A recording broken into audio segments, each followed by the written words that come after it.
Greetings, Marsh here, and welcome to episode 211 of my modded Factorio playthrough.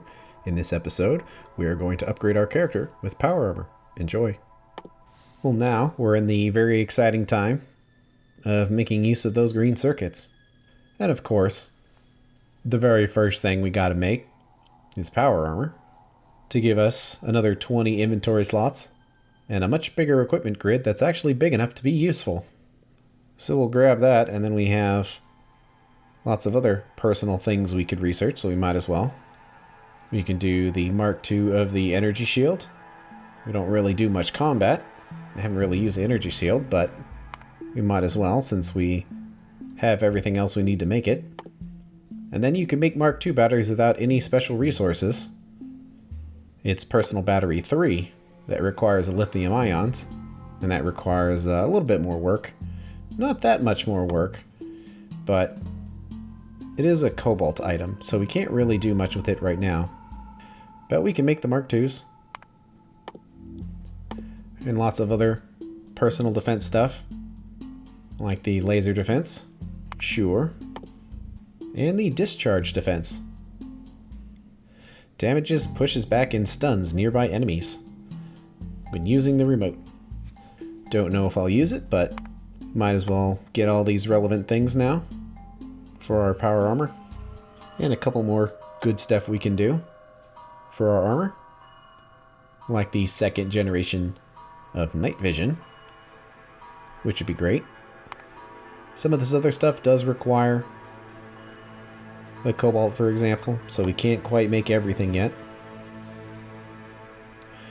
but there's an awful lot, and of course stuff for tanks too. So we have quite a bit to research now, so I guess we will be able to test the power supply in a bit. But I guess the other thing we would need for our character is inductive power. Now we can use the much more powerful version, which goes up to 20 megawatts, which is enough to be useful. And we've got a full queue there. Looks like the robots are finishing up on the heat pipes here. And of course it makes sense when they're all connected that all the burners are going at full blast to get everything warmed up. No input fluid. They're just not hot enough yet. Once they are, everything should start working again. But hey, almost done with the power armor. There we go. I believe it's under Angel's Exploration here. Okay, it's under Angel's Logistics for all of our armor types. And it does use the modular armor. Didn't we have like an extra piece of armor sitting around? Yes. We never really used it. Might as well get rid of this Invar armor here. Can we process it? Looks like it. Just because we never ended up fighting with the biters to the point where you would need it. So let's go through here and take out everything out of this armor that we don't need because we haven't really been doing any fighting. And we will put that armor into the power armor.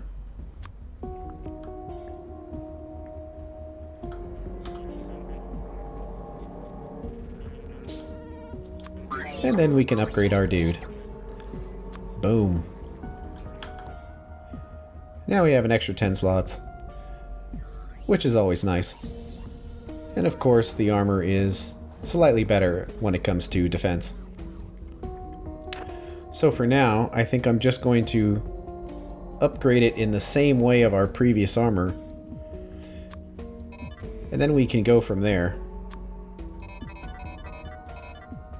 Well, if we had enough spaces. But I kind of want to compare it. But it's probably not really necessary. So we'll come through here, take everything out, put it all back in, and there we go, that's what we had before. Kind of need to wait for this stuff to research, so we can kind of compare and see what options we have. I wonder if there's anything else we can build right now in our inventory that we put off because we didn't have green circuits.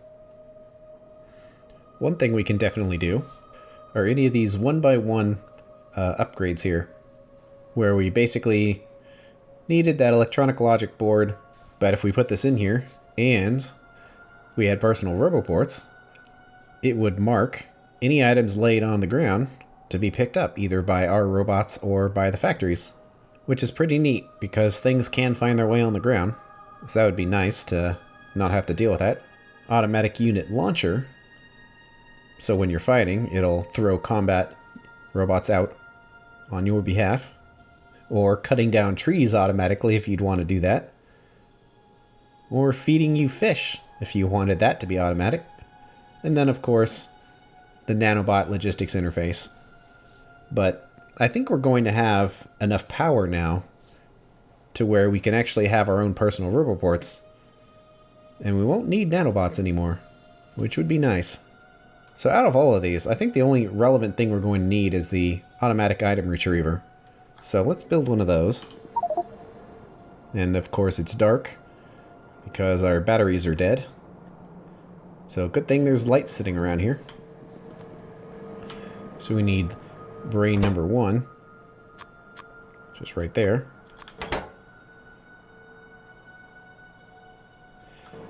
And some batteries. And probably turn off the thing getting rid of the batteries because we do actually want to be doing some handcrafting here. There we go. So we'll keep that in our inventory for now. Okay, almost done with the night vision, but it's daytime now, so we won't really be able to compare it with anything yet. Okay, we got inductive power ready to go. So while we're working on our armor, we might as well get all of the other upgrades for vehicles as well. Well, we finally got the alternate way of making vehicle fusion cells, and these seem a little more balanced because you see that it requires a decent amount of electronic boards, but it's a 2x2 item that makes 200 kilowatts. And currently we have a 1x2 item making 180. So solar panels, at least in the daytime, would be making 160, while the fusion makes its 200. So that seems reasonably balanced where I'll research that. Then we've got vehicle energy shields, vehicle overdrive motor to go even faster. That actually might be kind of useful to have on the excavators for chopping down trees in bulk. But vehicle batteries. We can't quite do solar panels yet because that requires gold still, and it's kind of in a weird spot, but it could just be because it hasn't really been upgraded since gold got moved around. So we can't quite do that yet. But there's also this 2x4 vehicle fusion reactor as well, which seems pretty balanced. And how about let's grab signal transmission as well, which will probably end up being useful later, where we can just pick a signal and transmit it, and then we won't have to worry about having wires going all the way across our factory. You can just beam them where they need to go. Now these machines are pretty big, but the convenience of not having to string 100 power poles along with a red wire just for some logic, it's pretty nice. So we'll grab that too. So when it comes to our armor, we've got a couple of interesting choices on what we want to do here. We can continue along the line we have before, where we just throw in a bunch of solar panels and batteries and make it bigger. Or we could try something a little different, where we use this induction coil. So let's try that. Looks like we're going to need some plastic bars, and we might as well just build this by hand here. I'll just turn off the personal logistics so they can clean our inventory after the fact. And the sun's about to go down, which will be nice for testing the night vision and also power, which seems to be doing okay for now. Let's grab the low power induction coil first to show how that works, because we weren't really using the low power one because it only puts out 500 kilowatts, which is barely useful at all. Compared to the better version, which is a 3x3 item, where the worst one is only 2x2, so there's that. But the better one is 20 megawatts rather than 500 kilowatts, so it is much more useful. So the disadvantage is you need to put the charging spot down somewhere.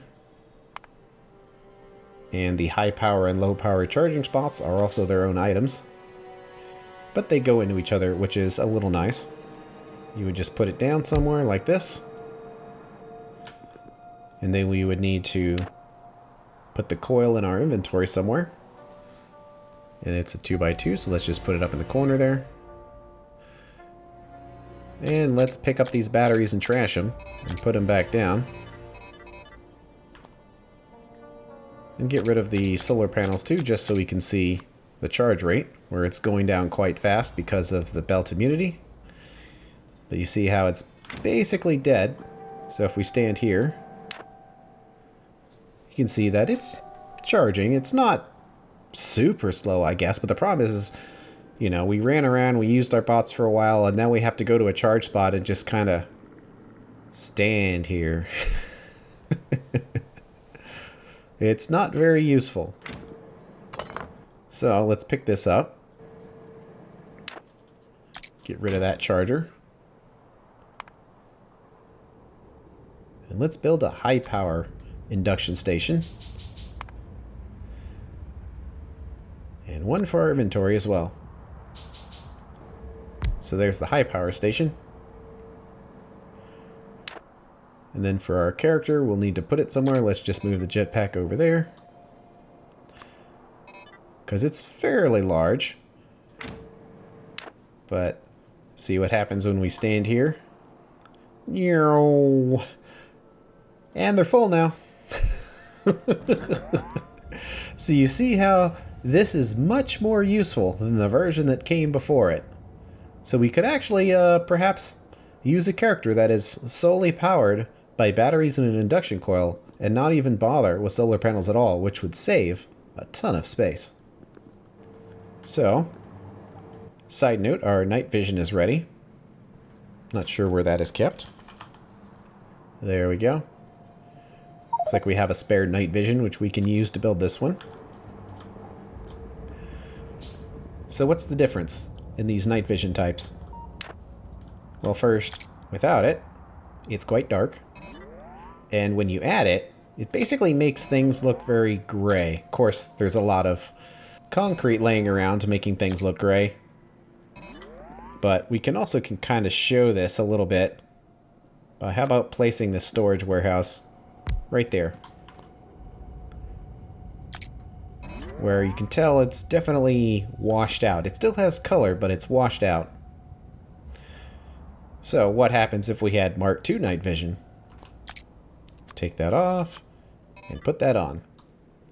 Well, it has a lot more color. It's also darker. So you may or may not like the tier 2 here. I wonder if we can just put both of them in here and kind of pick this one up. There we go. As a comparison. No, that doesn't work. Well, I guess I can kind of pick them up one at a time here. So technically the tier 1 is brighter, but it's kind of in a black and white type of brighter. Where the tier 2 is not quite as bright, but the colors are a lot closer to what they would normally be. And it still does give the lights a little bit of a value, because you can actually still see with the lights a bit, and also your character's flashlight becomes a little bit more relevant than it was before. But I wonder if there's any forests around here, because usually the trees will really show you the difference in colors. Well, I guess this might too. Looking at all these crystals. That would probably make it pretty clear what the difference was. Yeah, for sure. See how washed out they are, but I guess you can see where when I put my flashlight over them, suddenly you see the color again. So, I think I prefer the tier 2. It is a little darker, of course. If you've seen the earlier episodes, you know I don't mind darkness. So it certainly doesn't bother me. But I think I'll go with this because it looks a little nicer. And also, you still feel like it's nighttime, where with the tier 1, it's just kind of really washed out. And then there's a tier 3 as well of night vision, which we need blue circuits for. And the main difference there is basically it looks like daytime. Day vision, you would call it. I don't know. That there's no difference at all between night and day. So that is the ultimate version of night vision. I mean, we have been messing around with our character. Power has been going down, and we're like, oh, we need more power. Nope, we have it. So that's useful. And the tier 2 night vision does use a little bit more power, 15 kilowatts compared to 10, but that's nothing. So we totally can use that. Now we're starting to kind of get an idea of what kind of character we want to build. That another thing we can do is upgrade all of these batteries, because right now we have 100 megajoules of storage capacity. And when you upgrade things, especially like batteries, it's not an incremental upgrade. It's a huge upgrade. Every tier is like way better than what came before it. So the tier 1 battery is 20 megajoules, but tier 2 is 50. So that's a huge increase in capacity here. So we can kind of pick all these up. And I do kind of have an idea of what I want to do with this. So let's build about 12 personal batteries here. They require 2 of the regular ones. And dark again because we picked up all the batteries, but that won't be a problem for much longer here. We have a flashlight, we can see.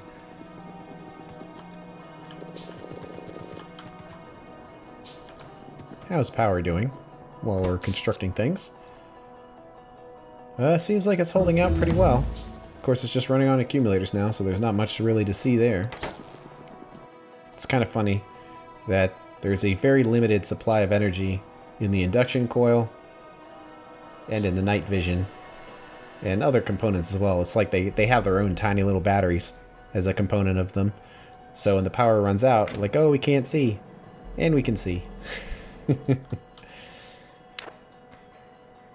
But now we've got some extra space here, which we can just jam full of batteries. So let's go with that for now. So instead of 100 megajoules, we now have 600 megajoules of power. And now that we have this induction coil that charges really fast, we can make use of this. And we still kind of have to wait a little bit because of the amount of power here. So I'm not sure if we're going to stick with this or still use solar panels, but the problem with solar panels is they're just, the energy density is too low to make use of bots. And I would really rather use bots if we could. So out of all of the things we have in our inventory, probably the biggest energy consumer is belt immunity, which is just always consuming 100 kilowatts. And that only took a few seconds. If we put enough of those charge stations around the base, we'll eventually just be able to charge up our character. Oh, that's cool, I didn't notice. And when you stand on it, it just tells you that you're charging there, which is kind of neat. So if we had 600 megajoules, which is 600,000 kilojoules, and we're using 100 kilowatts a second, that would get us 6,000 seconds. Or divide by 60 to find out how many minutes. So we would get approximately 100 minutes with this setup, just powering our belt immunity. And if we felt that was too much of an inconvenience, or we didn't mind the belt immunity not being on our character, we can get rid of that and really reduce power consumption. So I think I'm okay with once every hour or so I might have to stand on a charge port somewhere. Certainly when we're talking about like, oh, which things should we research or planning for future builds, that's pretty easy. Just try to remember, hey, let's stand on this charge panel or wherever we might happen to be, plop one down. And eventually there'll be enough of them all over the base or it won't matter. So I kind of want to test this out and see if we end up using it, because it seems like, for example, with teleporting, we have been using that and it has been worthwhile. So we want to try to check this as well, because if we don't have to worry about solar panels, we can carry more batteries, which means we can actually put out a meaningful amount of energy for robots. So let's build a setup here. Let's put the boots over there. And we have our item retriever, which we can place there. And we've got 6 slots left.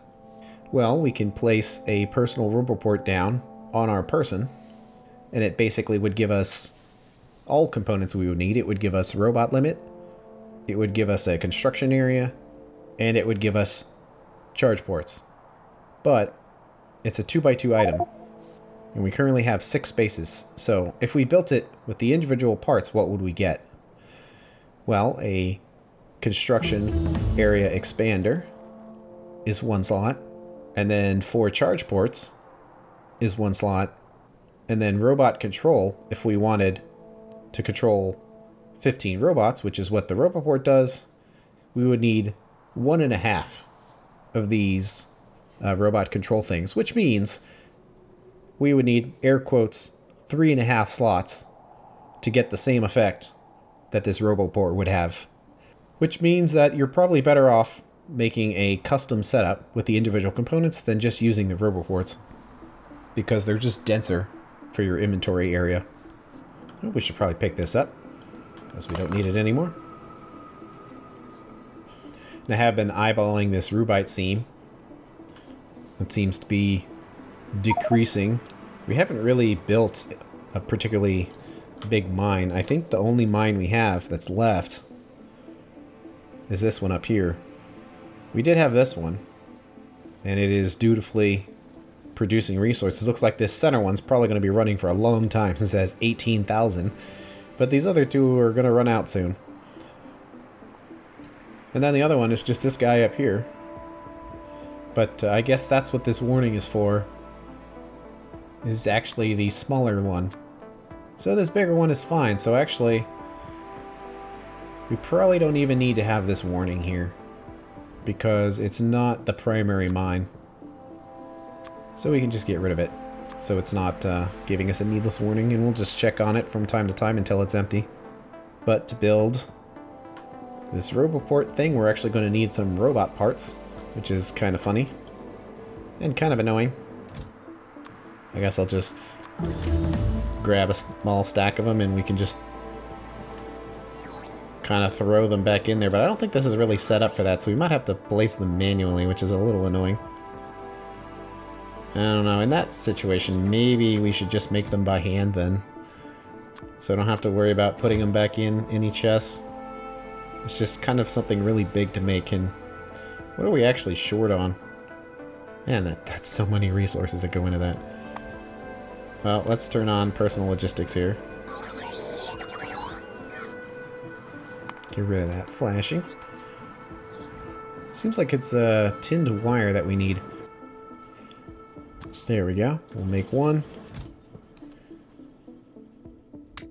Throw the wire back in. That's so much stuff to make. And also for our robots, we will minimally need at least 1 charge port. And I guess while we're standing here, probably want to make another induction coil, but it does require plastic to build these, which is a little annoying. And it's made out of substations. Well, in that case, we probably want to make a setup for them, because it's kind of an annoyingly large amount of things that go into it. There we go. Because it requires speed modules, electronic boards, all this random stuff. Plus that plastic. Plus the copper cable. So it's kind of annoying. But what can you do? Man, considering how much cable it wants, I think I just want to put speed modules in here so we don't have to have a bunch of machines. Because it's not like we're going to be making that many of these. So there we go. It's basically 1 to 1 to 1 here, where that makes the second tier. That one makes the first tier. Also, just the resource requirements of this is so high, we're probably not even going to be able to meet the speed of these. So this one would need logic boards. Well, I guess I can kind of put them up through there. And that would be tier 1, which, yeah, we probably don't need to really worry about the actual output of these. Oh yeah, we have to decoil the iron plates as well. I don't know. There's actually kind of a lot going into this. But we don't keep the first tier substation in our inventory, which makes hand building these kind of annoying. Well, I think I'm going to throw balance kind of out of the window here. Not really worry about it, because I don't think it's really relevant. So the belts would just go in there. One inserter. And stack inserter. Whatever. And then it would need plastic and circuits, which we can just kind of inject through there. We've got to spend the time at least to make them, because to do it in any other way would be incredibly inconvenient for us. So unfortunately, we do have to build them. But I don't really want to spend too much time optimizing this. Are we actually delivering plastic here? I don't think we are, which makes this even more annoying than it already was, because it goes into so little. We never sent it up here. I think I'll do it with robots.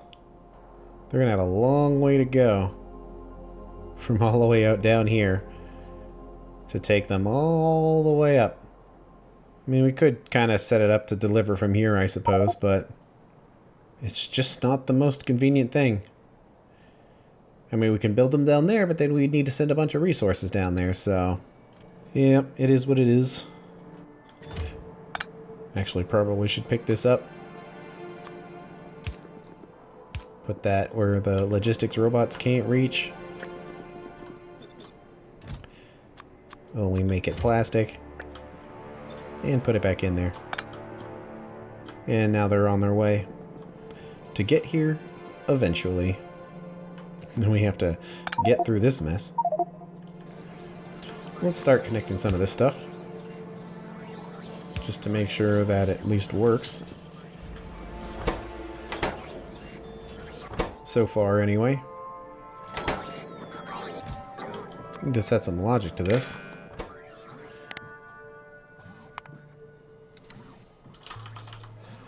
I don't know exactly how many we'd want in there. I guess it depends on how much they stack by. But let's go with 20. Let's just do the substations. Put those in there. And which means we do need to deliver the electronic boards here. So let's make another request. Let's do it with the next one right here.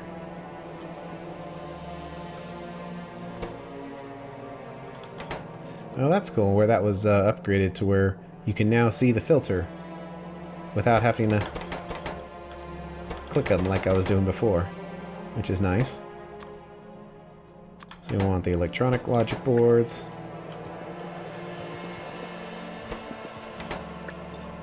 And we'll copy it over here.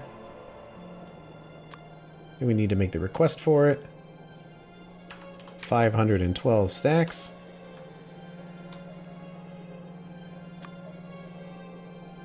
From the circuit bus. And let's see if that goes through after the warning disappears. There we go. So now our dynamic station is now being loaded with green circuits. And they will eventually get here and come out of this warehouse. Yeah, we gotta chop up the steel as well, which is kind of annoying, so I wasn't really setting this up for that. Well, this setup's going to end up being pretty messy. Not much you can really do about that. It's too late. I already put the machines down. Oh, I do kind of have these a bit in the wrong order. So we have to do something like that. Green circuits have arrived. Unloading is happening smoothly. Here they come. Let's see, you probably want this on the near side.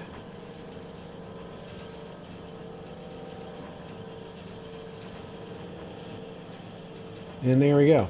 This crazy contraption seems to kind of work a little bit. Alright, so they stack in units of 10, so maybe we should also produce them in stacks of 10. And I guess that means we'll want to make a request for them.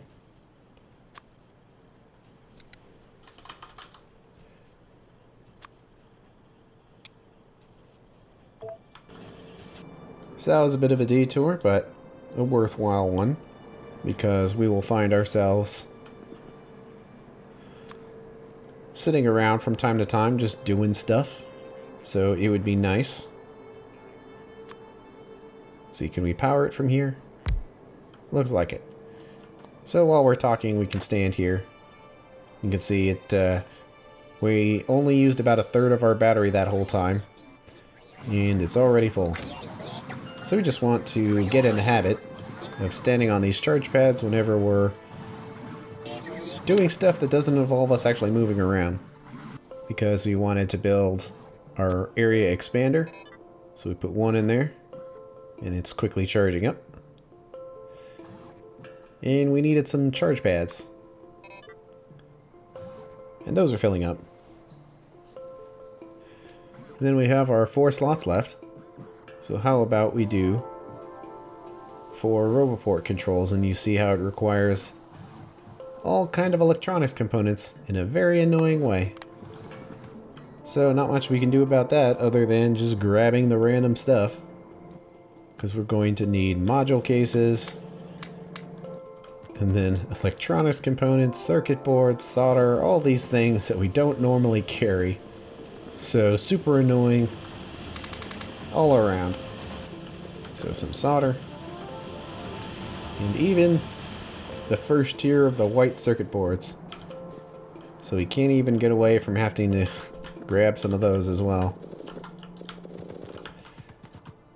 But there we go. Oh, we can build one. Because we didn't have enough electronics components. Okay, we've got the first tier of them, and now we have to do the second tier, which requires more of the same. Yay. There we go. I think we've got our 4. So we can turn logistics back on. And put the modules back in there to be delivered someday. Okay. That was a lot of work for that. So hopefully this is a good number of them. So with that, we now have control of 40 robots with 4 charge points. And a 40 by 40 construction area, which seems reasonable. So let's see what it looks like. There we go. We really don't want our robots to travel that far away from us when it's a personal roboport, because they just consume a lot of power, and we're running on battery power, so we don't want to just waste our energy having them go to a very large radius. So this should be fine. I think the only thing we're actually short on now is the construction robots themselves. I know they've got to be in here somewhere. There we go. Well, we need exactly 40 of them.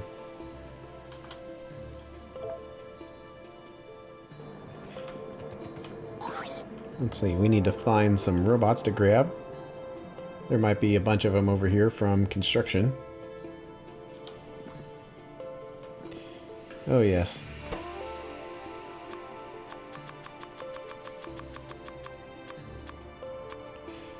And there we go.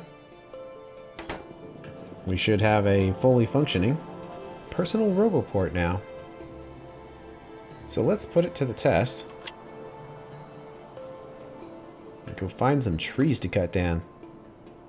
Because that's usually a pretty good way of testing, and we'll probably want to be outside the network. Let's see, let's find a nice dense patch, like up here.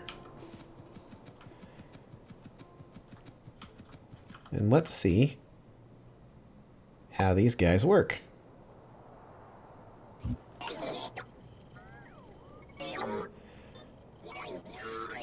So pretty good. You know, it's definitely not going to be as fast as the nanobots. Of course, the base bots either. But it works pretty well. Consumed a little bit of power. I guess I wasn't checking it before we started using them. Should probably do that. See how much power they consume. In the form of a percent. So we're at about 90% right now. So we'll let them go out and do their thing. And see what it goes down to when they're done and they charge up.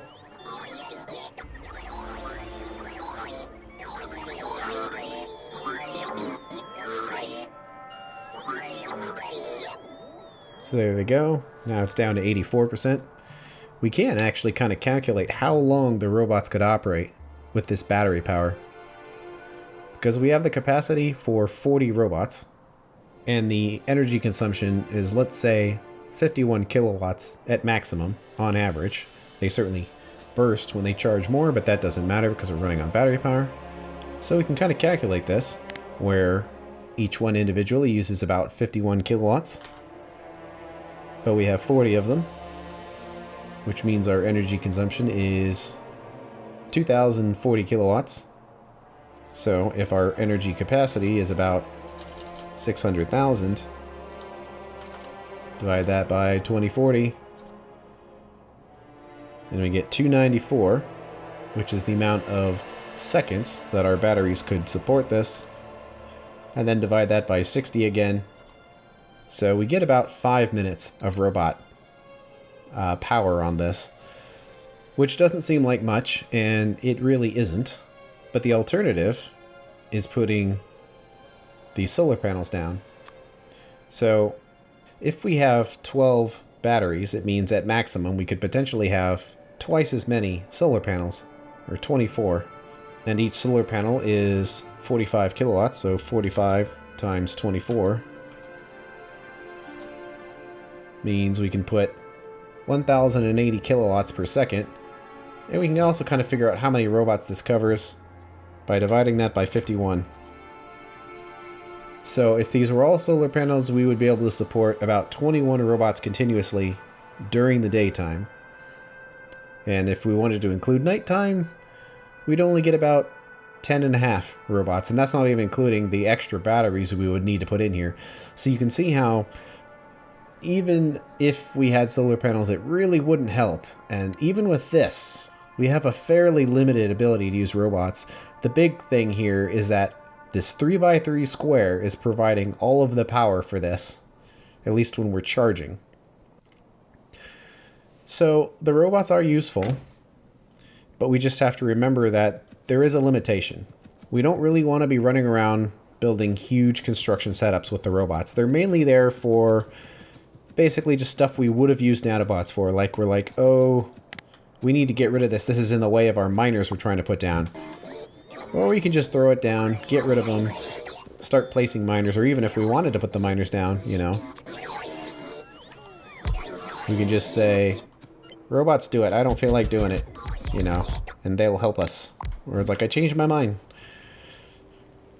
Just as a faster way of things to operate. And I believe that the Roboport robots, if they are within range, will attempt to do something instead of letting the base robots do them. At least if they're at close range. So we can kind of test this by doing this. And you can see that our personal robots, well, they're helping to an extent, I guess. They ran for a second, and then the base robots are going to do the rest of them. So that also has its limitations. But you can see here how everything's getting little X's on them. Because these are orbs that haven't been picked up. Because of whatever reason, the gathering turret isn't grabbing them. So you can see that's the automatic item retriever at work. So anytime we're in an area that has any items on the ground, well, that'll help keep the base nice and clean. Which is nice. And it more helps for if we're like doing fighting.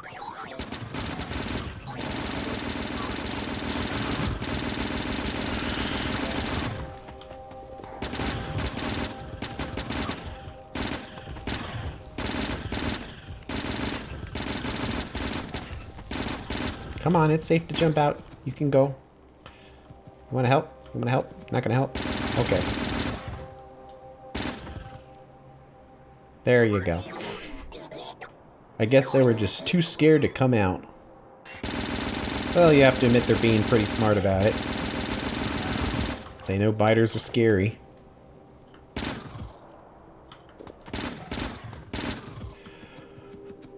So that's kind of what that does. And it's just nice for if you ever leave anything on the ground and just forget where it is, that they'll come by and help you. So it has its uses. And anytime you run out of power, let's say we were here and you're like, oh no, the robots are dead. Well, we can just take a thing, put it down, you know, stand here for a little while, but not that long.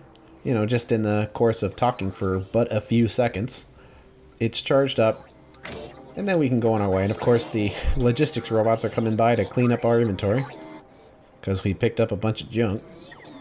But that's how that works, and that's probably the best we can expect. And when you think of what else would we use our inventory for, not much. You know, I mean, we could put energy shields, we put lasers on there, but as you see, we have no problems fighting the biters right now. And, you know, biter evolution's been around 30% for quite some time, but that's because the base hasn't expanded, and I have it set up to where the evolution only goes up when we kill nests. If we don't kill nests, it stays the same. And I like that because it allows you to play at your own pace without being overwhelmed. But they still expand. Like, they still grow. Like, look at all of that. So next time we want to expand the factory here, we're going to have a lot of those biters to go through, and the evolution will go up. So perhaps in the future we will want more defensive capabilities, but right now our upgraded ammo is working quite alright. So we don't really need to worry about that. And we can probably throw some of our old junk away. Like the energy shields, the old armor we weren't using, night vision, solar panels. Having the extra 10 slots is always a welcome addition. And I guess we really don't need the nanobots either.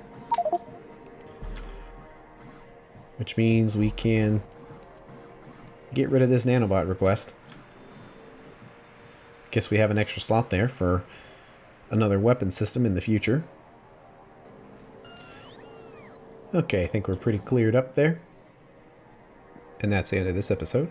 On the next one, we're going to start talking about the long process that is growing puffers. Thanks for watching. I'll see you later.